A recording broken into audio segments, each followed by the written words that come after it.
in June of 2019. You know, the salary cap hit, if you get rid of them next year and the following year, are huge. And so they are stuck with Carson Wentz. So they need better play from him. But you're right. You know, for you to get better play from your quarterback, you need him to play better, number one. But you also need the pieces around him to be better. And Andy Reid always used to say, if you want to win football games, you have to be able to win in the trenches. That means the offensive and defensive line. And what you've seen from the Eagles and the 6 sacks last night is a lack of healthy bodies in front of Carson Wentz and a lack of continuity and communication with those guys in front of him. And it's just hard to play quarterback in the NFL if you're going to get sacked and pressured and hit all the time. It makes you overthrow guys. It makes you not be able to go through your reads. And I think that's all the things that we've seen through Carson Wentz, inconsistent play all season long. So what do we do with Doug Peterson? We know he had a good month in the playoffs. We know most players like him. We know he beat Belichick head-to-head. That doesn't mean he's a great coach, but it means he's capable of greatness. What do we do with Doug Peterson? You stay with him, you move off him. What do they say in Philadelphia? Well, the people in Philadelphia are not very happy with Doug because they're trying to figure out what's going on with the Jalen Hurts situation and why do you keep bringing him into the game or not leaving him in for a series and then you take him out, and what's going on with the offense. And really, when you look at this offense, it really hasn't had any rhythm at all. We saw that at the beginning of the football game last night. 5 straight series, 3 and out. I mean, it's just hard to win a game when you start that slow. And then really, when you think about it, that 6th series, they did something that a lot of people have been calling for. Allow Carson Wentz to roll out. Allow Carson Wentz to run the ball a little bit. And what we saw yesterday, when he runs the ball, he seems like he gets more involved in the game. He gets more in tune. I mean, there are some guys that believe and think that once they get hit, now they're getting into the flow of the game. And it seems like that's what Carson does. And I think Doug Peterson, who usually has a good pulse of his football team, a good pulse of his players, should know that. But this year, it seems like he hasn't been able to find his rhythm as a play caller. And so that's why a lot of people in Philadelphia are very upset with Doug Peterson. You know, it's interesting. Philadelphia is, for a big city, it's very much a working class town. It's one of the places where sports talk radio gets huge ratings. It's Philadelphia's tough. I remember when I used to go to the airport in Philadelphia, it looks tough. It feels tough. You see tough guys at the airport. And some of this, I think that with Carson Wentz is he's got this loud sports radio audience ripping him. The newspapers, you know, there's 2 or 3 newspapers, they're battling and ripping him.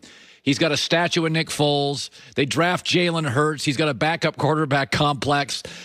Just talk about having played in Philadelphia. There had to have been players when you were there, Brian, that were eaten alive by the media and the toughness. And it's hard. Like Boston and New York media are rough. I mean, I've listened to the sports radio. It is hard.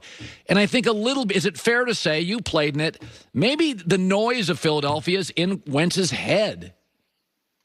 You know, I know Philadelphia has kind of gotten a bad rap as far as the fans and sports radio and things like that. But to me, they've always been fans that are certainly passionate about their team.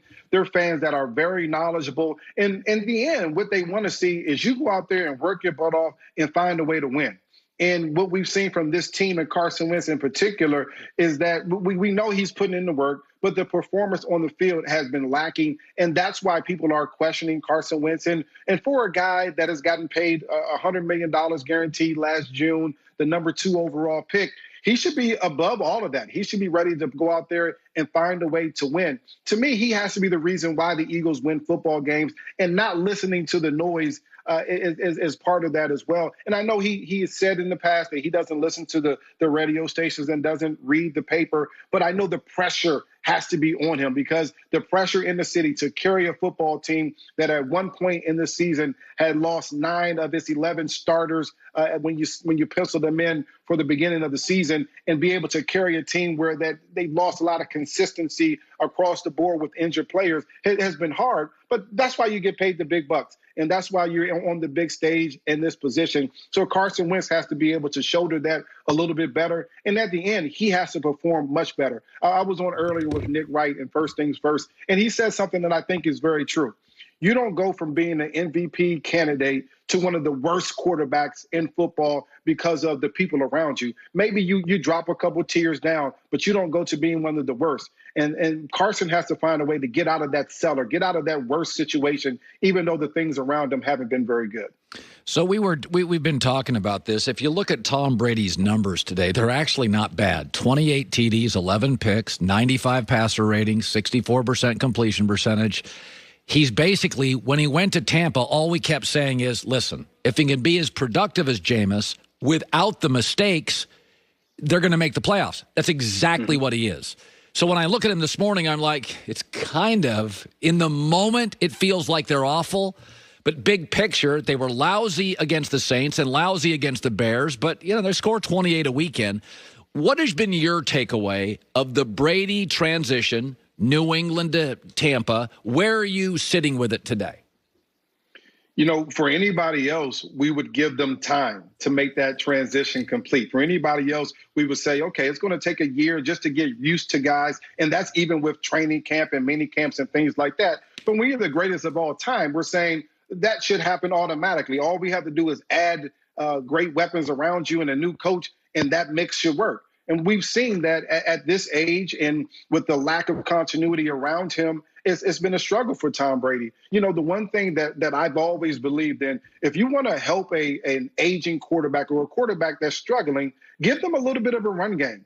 And when you look at the last few weeks, as far as what Tampa was doing with Ronald Jones, they haven't been able to run the football because they've gotten behind early on, and the willingness to commit to it hasn't been there either. So I would love to see Ronald Jones get some more carries. I would love to see if Leonard Fournette, who is a volume back, get some more carries down there as well. You have to find a way to protect Tom Brady, and I don't know that giving him the reins, all the reins to the offense is the answer in Tampa Bay at this point. Yeah.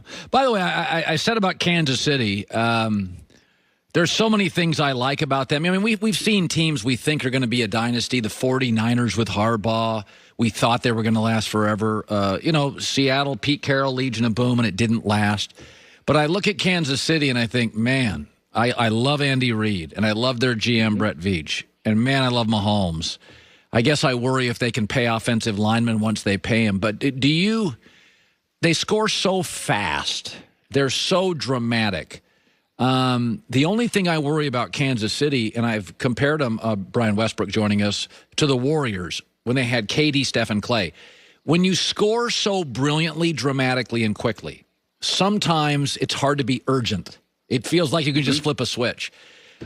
Did you ever play on a team like that? Have you ever seen a team that is so offensively competent that they don't play with a great deal of urgency on certain downs, halves, and games? We had a team in 2004, the first year that we had T.O., and we were just one of the best offenses in the league, and we had the ability to score at will. We were putting up points. And the thing that coaches and players have to always do in those situations is challenge themselves to do different things. How many touchdowns can you score? How many routes can you run perfectly? It's always a challenge to be perfect in those situations. And it's more so an inner challenge. It's not necessarily what the team across from you is going to do to try to stop you. It's more so an inner challenge to try to push yourself to do more. And I think that's the same thing that Patrick Mahomes and Tyreek Hill and Travis Kelce and that entire staff there has to find a way to figure out, because you're right. They can throw up 28 points in a quarter or certainly in a half, and it seems like their job is done.